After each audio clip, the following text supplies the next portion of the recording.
The giver is the preserver. The ones that give the gift is still the one that will preserve the gift. God had an intention over that gold. He had an intention over it. Hey guys, good afternoon, guys, or good morning, or whatever the time is. Anyways, welcome to my YouTube channel again.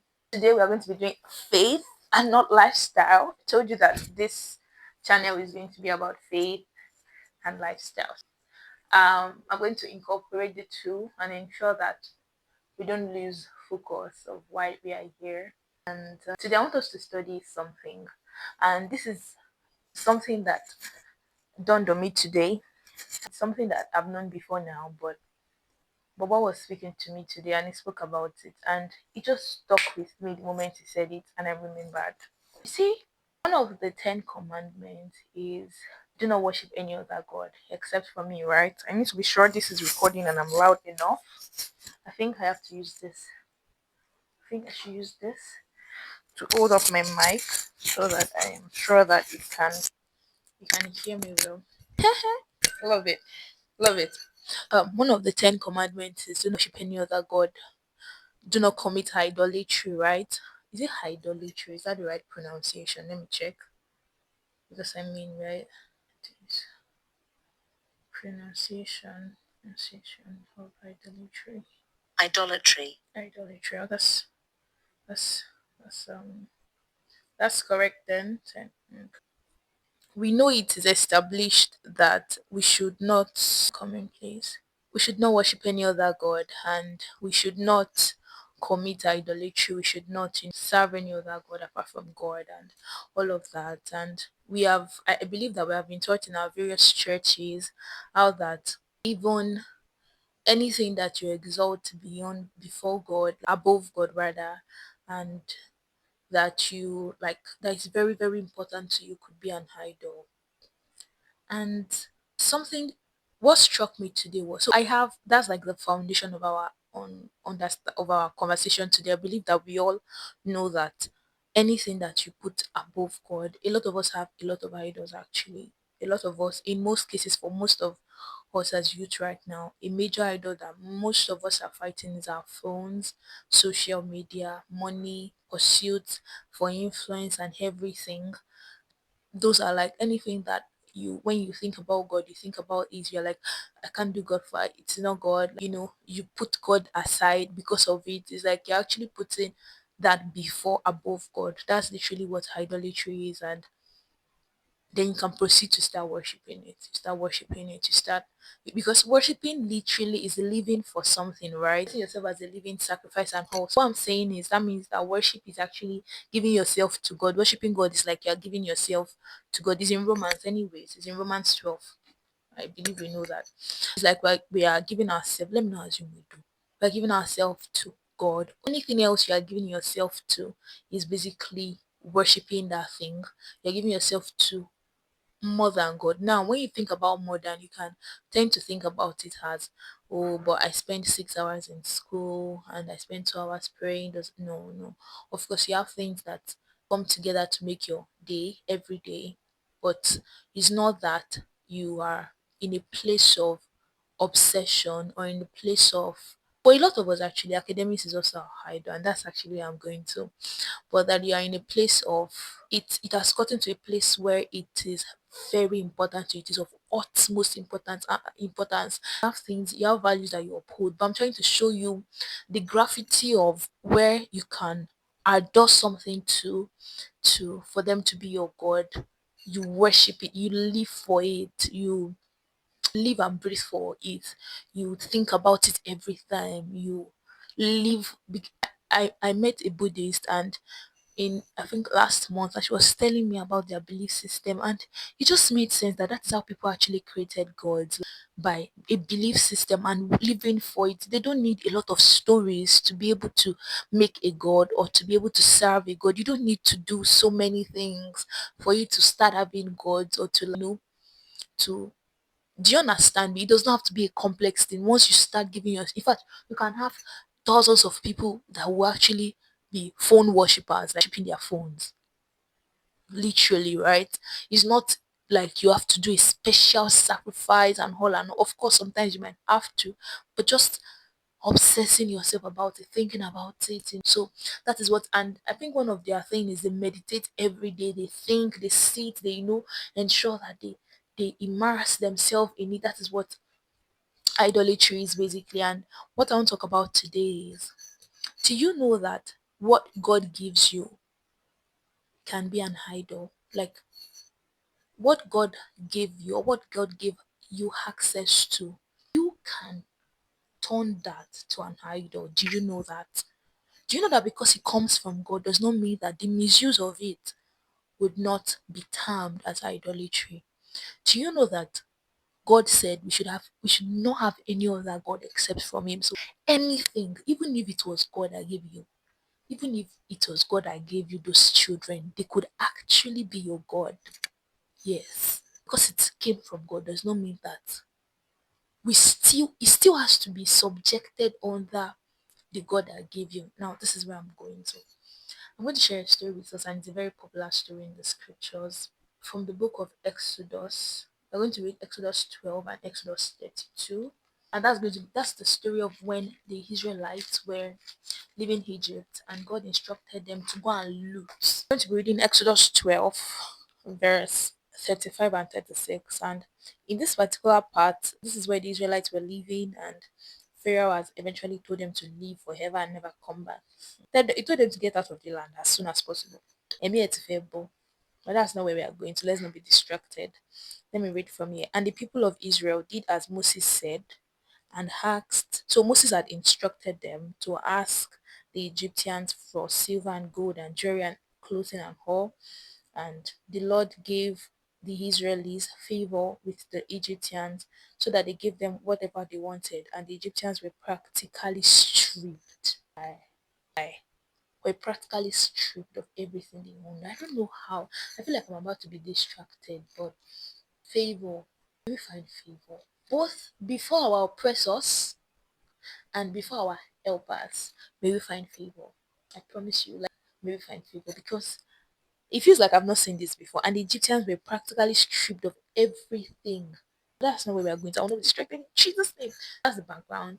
The Israelites got favor from God. God gave them favor before their oppressors, and the oppressors gave them everything they owned, according to this version of the scriptures. Anyways, like everything in terms of the gold and all, because that's what we are majoring on.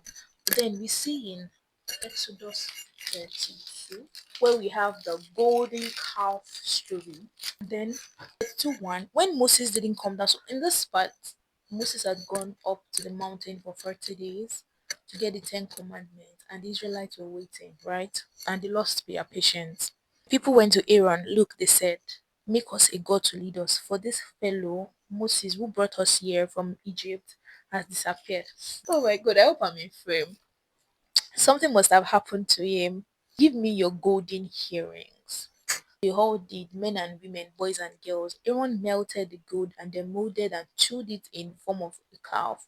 The people claimed, "Oh Israel, this is the God that Oh Israel, this is the God that brought you out of Egypt."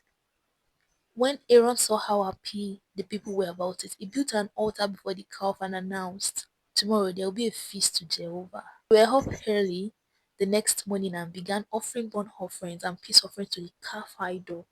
Afterwards, they sat down to feast and drink at a wild party, followed by sexual immorality. Relax. This is the backstory. I feel like I'm just okay.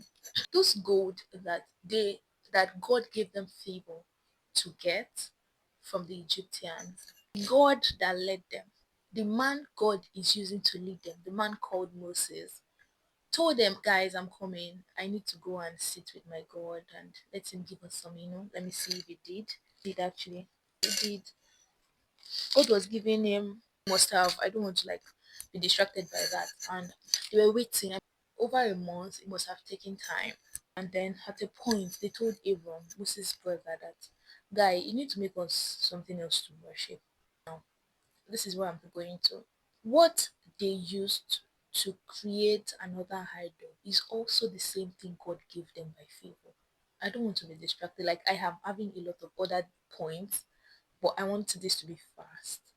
The same thing that God gave them was manipulated by their flesh. Because if I use the devil now, it sounds, when we use the devil for some things, in my opinion, it excuses us from our responsibility. Their flesh, their self decided to turn that same thing and change the purpose. I don't know. Have you ever thought about that? What was the reason why God allowed them find favor to get those things? Why did God allow them to collect all the goods, all the clothing?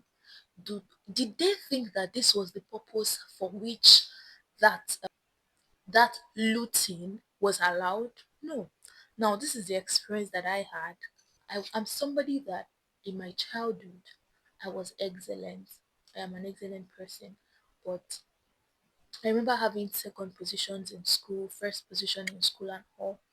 And then when I got to secondary school, everything just changed, and the closest I was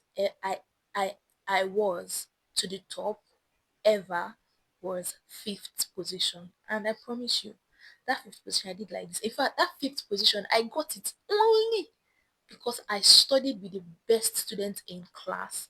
Blossom Babalola, as at that time, chef's kiss. I'm a big fan of you, ma. In case you eventually come to watch this video one random day. Cheers. So I watched, oh my gosh, and we read together, and that was why either works with the whites will be white, right? That was why I had kids. That was the closest I was. When I was in senior secondary school, it was worse. I was 20 something. Of course, we were so much in class. We are like 80, 60. But even though I was never like an excellent student, I was like an average student at that point. And then when I got to the university, everything changed. I graduated with the first class. And I didn't just suddenly graduate with the first class. From my 100 level, I have been having. In fact, my results were were getting better by the day, like 4.81, 4.71. It was just getting better. Of course, when I got like 400, 500 level, 200, I was having like 4.5, 4.6, and it was dancing. But like, I'm just saying, God literally turned the tide of things around. And I remember those times that I usually thank God. That was it. And it felt like I got to, that's like my academic story. But right since I started doing my MSc, I writing my assessment, I saw that I've been saying it repetitively that I'm an excellent person. Of course, there's a way that you try to remind yourself, but I feel like that excellence that God has given me as a spirit, I feel like I am beginning to, I am starting to obsess over it. I remember those no chase this thing God gave me.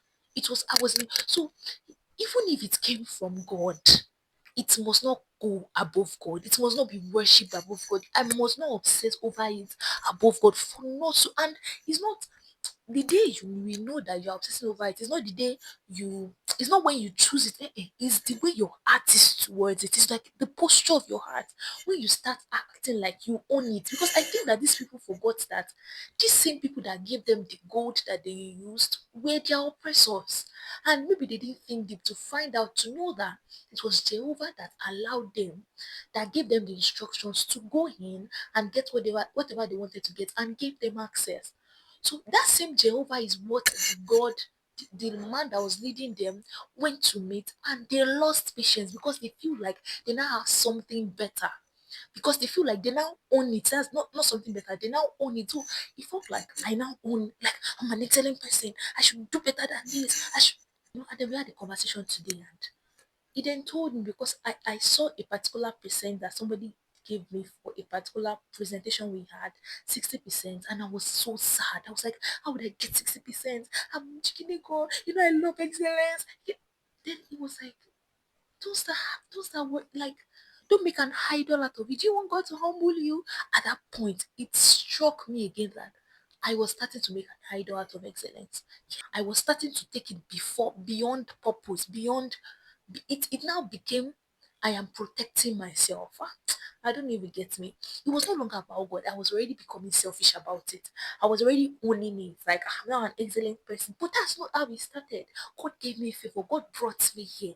God can keep me here. And I will not forget that God brought me here. And because of that, start seeking for other ways to preserve myself. Because if The giver is the preserver. The ones that give the gift is still the one that will preserve the gift. God had an intention over that gold. He had an intention over it. He must not have given them for giving them sake. I mean, this God allowed it is recorded that they walked without, maybe with one pair of sandals are being called. They did not even, God had shown these people that I am always here for you. And just because of it, because they lost their patience, the same thing that God gave them became a God. So this video is to tell you that even if it was God that gave you, it can become a God. So it is in your hands to decide. Yeah, two times for me.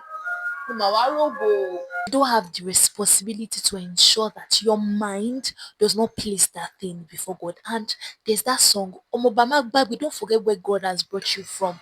Don't forget that that platform you have now, that gift you have, God gave you. Don't become too I'm now you because you don't know when pride befalls you. You don't really know when you start acting like you are the owner. You are not the owner. God gave it to you. This is a call to all of us to check everything that God has given to us and ensure that we don't by mistake, don't be too zealous. Zeal without wisdom is foolishness. Don't be too zealous than the giver of the gift. God has made me excellent. Excellence is hovering over me. Excellence is hovering over me. But I should not obsess over it as much. I should not be, no. I did my best. But I wasn't doing it. How did I become this? How did I become too used to excellence that it now feels like it's my trademark? And Oluwa ló mú mi dé bí, God that brought me here will take me further. Don't worship any other God except from God. And check everything. Check and be sure that you are not obsessing over anything the Lord has given you. I hope that this bless you and this is like a call of caution for you and a consciousness to worshiping only God. It's your sister in Christ. See you guys some other time. Mwah.